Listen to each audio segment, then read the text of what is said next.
Hello everyone, I'm Jonathan from Group 4 and I will explain Chapter 8, Killing the Muse. This chapter explains how someone can begin living and working as a poet.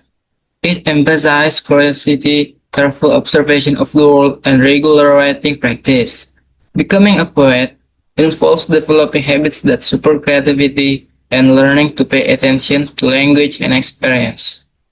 Reading like a poet.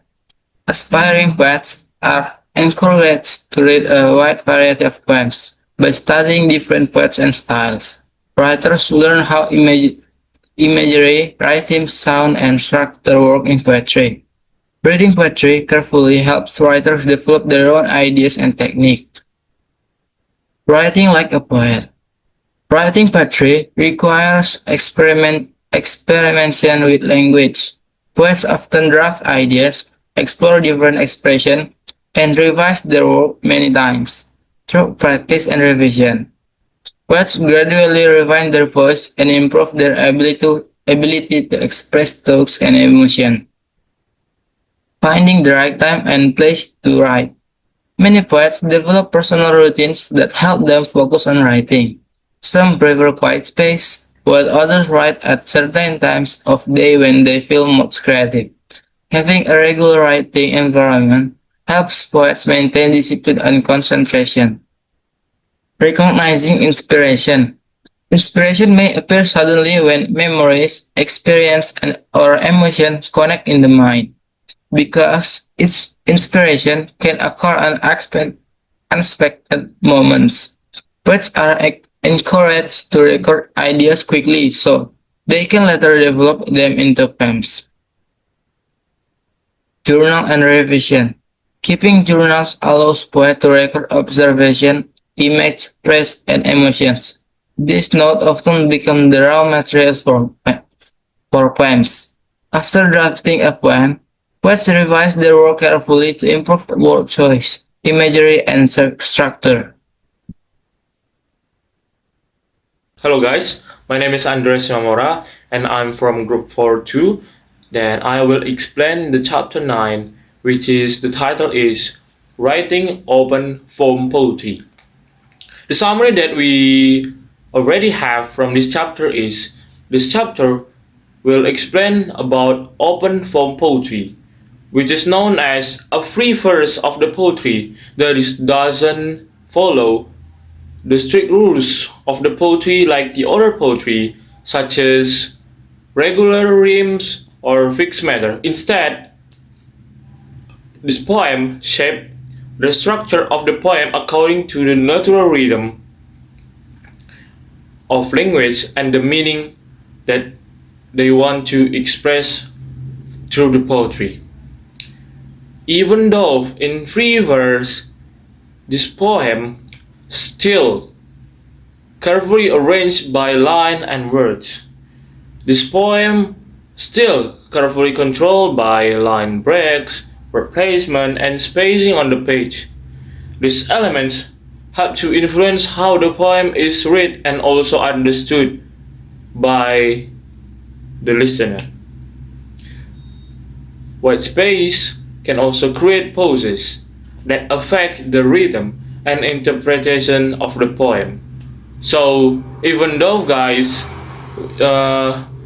this open form poetry, like we hear like free verse of the poetry, it's still carefully arranged by unstrict rules like line breaks, word placement, or spacing on the page. Even though we already hear that this is not follow the strict rules, there is some unstrict rules that we have to follow to make this free verse poetry. But it's still free, more free than the other poetry, guys. So the point that we want to convey from this chapter is open form poetry still a free verse of the poetry, but there is have to carefully arrange by line breaks, word placement, and spacing on the page. For the example that we already hear is white space, which is can create pauses that affect the rhythm and interpretation of the poem, guys. And also, guys, I will explain you about chapter 10.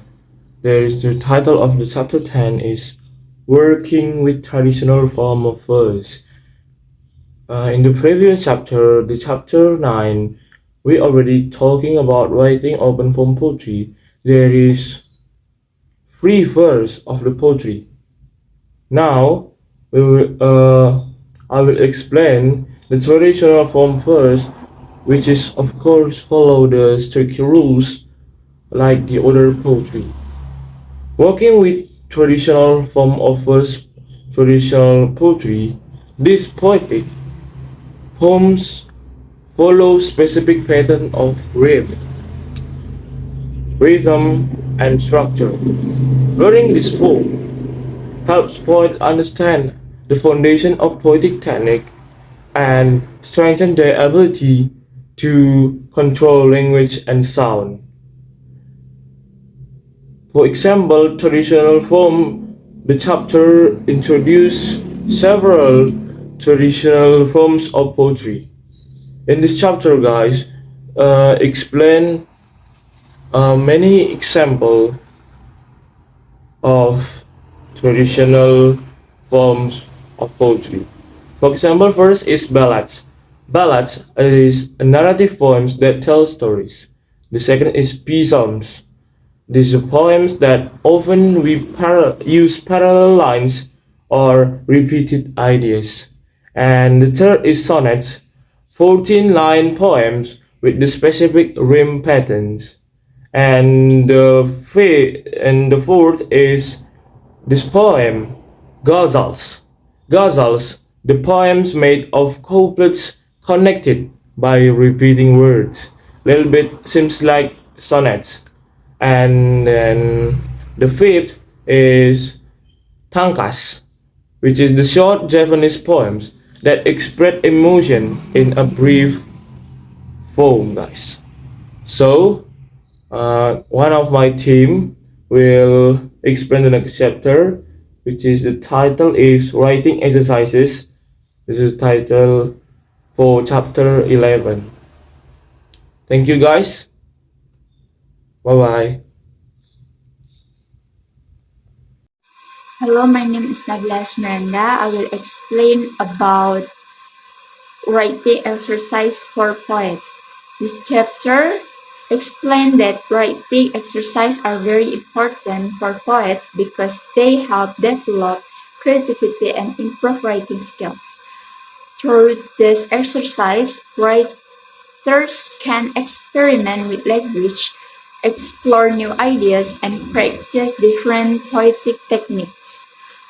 The article also mentioned that many of these exercises were created by experienced creative writing teachers to help poets start writing and think more creative. One of the main exercises discussed in this chapter is journaling.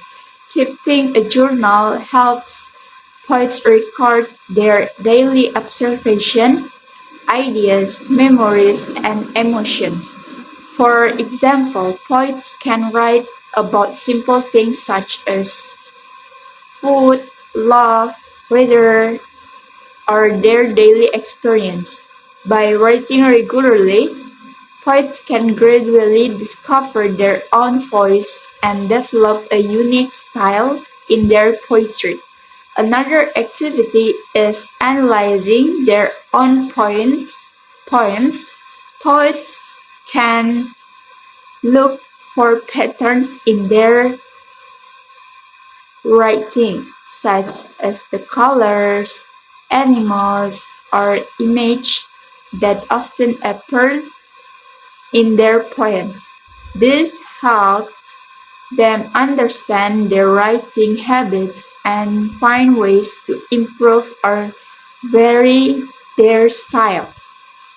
The chapter also emphasizes the importance of description and imagination. Poets practice describing objects or place in vivid detail or so readers can clearly imagine them. For example, a writer may choose an everyday object like a street sign, or statue and describe it from different perspectives, such as from far away, up close, or at different times of the day. In addition, the chapter introduces creative thinking exercise, which encourage poets to generate new ideas. Some exercises include reorganizing words from other texts, experimenting with different poetic forms, or even rewriting well-known texts in creative ways. To conclude, this chapter shows that writing poetry is not only about inspiration, but also about practice, experimentation, and revision. By doing different writing exercises, poets can improve their skills and discover their own creative voice. Chapter 12: Performing Poetry. Poetry can also be shared through public readings and performance. Events such as poetry readings, open mic sessions, and poetry slams allow poets to present their work directly to audience. Developing performance skill. Reading poetry aloud requires attention to voice, pitching, tone, and expression. Practicing performance helps poets communicate the meaning and emotional impact of their poems more effectively. In addition to performing, poets may also try to publish their work. Poetry is not only read privately, but can also be performed publicly through events such as poetry reading, open mics, and poetry slams. These performances allow poets to convey the meaning and emotion of their poems more powerfully. Therefore, skills like voice control, tempo, tone, and expression are important so the message can be clearly delivered. Besides performing, poets can also develop their work through publication. Chapter 13: Getting Published. Getting published is an important step in a poet's career. Publication allows poets to share their work with readers and learn from interaction with editors and the literary community. The first one is submitting poetry to journals and magazines. Most poets submit their own work to journals, literary magazines, or web-based publication. Because poets rarely have literary agents, they must take responsibility for sending their poems to appropriate publisher, and then knowing whether you're ready. Before submitting poems, writers should evaluate their readiness.